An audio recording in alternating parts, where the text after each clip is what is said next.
بسم اللہ الرحمن الرحیم۔ السلام علیکم ورحمۃ اللہ وبرکاتہ۔ ہمارا جیسے کہ آپ سب جانتے ہیں کہ نیا سال محرم الحرام شروع ہو گیا ہے۔ آپ سب جتنے بھی میرے مسلمان ہیں، اللہ تعالیٰ ان سب کے لیے یہ سال خیر و عافیت، خیر و برکت والا لے کے آئے، اور جتنے بھی پریشان حال ہیں، مشکل کا شکار ہیں، غم کا شکار ہیں، یا پھر آپ کسی ایسی مشکل کا شکار ہیں جس سے آپ نکلنا چاہتے ہیں، اگر آپ رشتہ چاہتے ہیں اچھی جگہ، یا پھر آپ چاہتے ہیں کہ آپ کی اولاد نرینہ ہو جائے، اچھی جگہ آپ کی شادی ہو جائے، نوکری کی وجہ سے، گھر کی وجہ سے، اپنی ذاتی گھر چاہتے ہیں، اپنا ذاتی گاڑی چاہتے ہیں، یا پھر آپ اپنا ذاتی مکان چاہتے ہیں، لیکن کہیں سے بھی بندوبست نہیں ہو رہا پیسوں کا، تو آپ اس کے لیے بھی یہ وظیفہ کر سکتے ہیں۔ اگر غربت کا شکار ہیں، مفلسی تنگ دستی ہے، تو اس کے لیے بھی یہ وظیفہ آپ کر سکتے ہیں۔ بہت ہی آسان اور مجرب سا وظیفہ ہے۔ آپ اس کو کریں گے اس بابرکت اور حرمت والے مہینے میں، تو آپ کبھی بھی نامراد نہیں لوٹیں گے۔ بے شک جس نے یقین کامل کے ساتھ اس وظیفے کو کیا، وہ نامراد نہیں لوٹا۔ جس نے بھی کیا فیض پایا۔ بہت ہی مجرب اور آزمودہ وظیفہ ہے۔ خدا را ایک بار کر کے دیکھ لو، ایک بار آزما کے دیکھ لو یقین کامل کے ساتھ۔ جتنی بھی مشکلات ہیں، چھوٹی سے چھوٹی، بڑے سے بڑی، سب پوری ہو جائیں گی۔ میرا بس چلتا تو میں آپ سب کو ایک ایک کو مسئلے پہ بٹھا کے کرواتی۔ خدا را یہ وظیفہ کر لو، جتنی بھی مشکلات ہیں حل ہو جائیں گی۔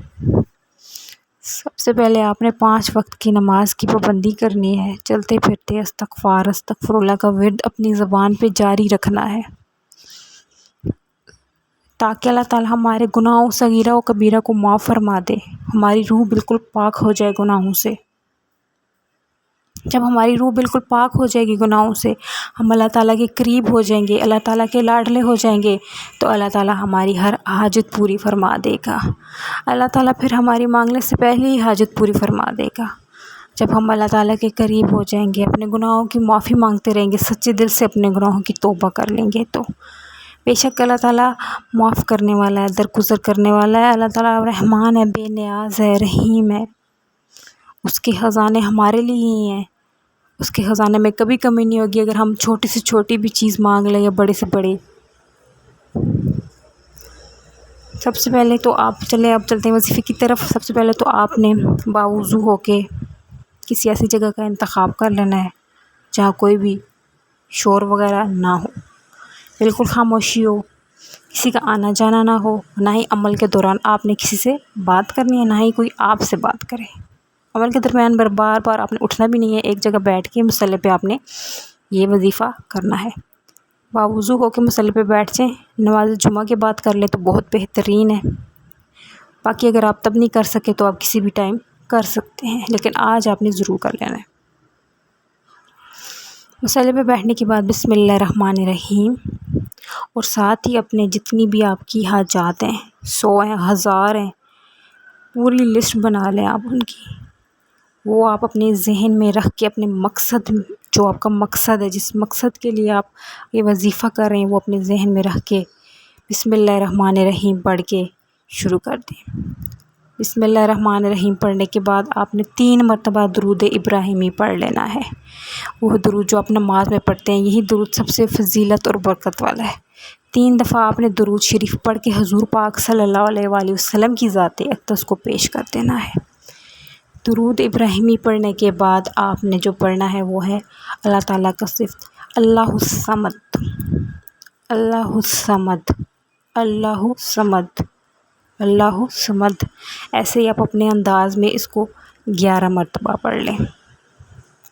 اس کے بعد آپ نے جو پڑھنا ہے اللہ تعالیٰ کا نام، صفاتی نام، یا رزاقو، یا رزاقو، یا رزاقو، یا رزاقو۔ یا رزاقو کو آپ نے 21 مرتبہ پڑھنا ہے۔ کتنی مرتبہ؟ 21 ٹائم آپ نے یا رزاقو کو پڑھ لینا ہے۔ پھر آخر میں آپ نے سورہ فاتحہ، جو کہ اللہ تعالیٰ کی محبوب صورت ہے، اللہ تعالیٰ کی لاڈلی صورت ہے، جس کو اللہ تعالیٰ نے سب سے پہلے قرآن مجید میں سب سے پہلے رکھا۔ قرآن مجید شروع ہی سورہ فاتحہ سے کیا۔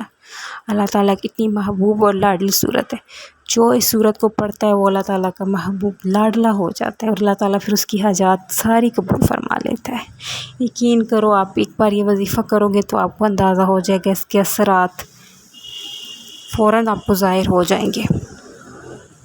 سورہ فاتحہ کو آپ نے 3 مرتبہ پڑھ لینا ہے۔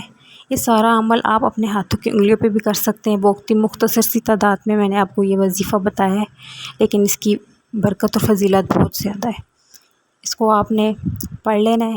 سورہ فاتحہ کو 3 مرتبہ پڑھ لیا تو آخر میں پھر آپ نے 3 مرتبہ درود ابراہیمی پڑھ لیا۔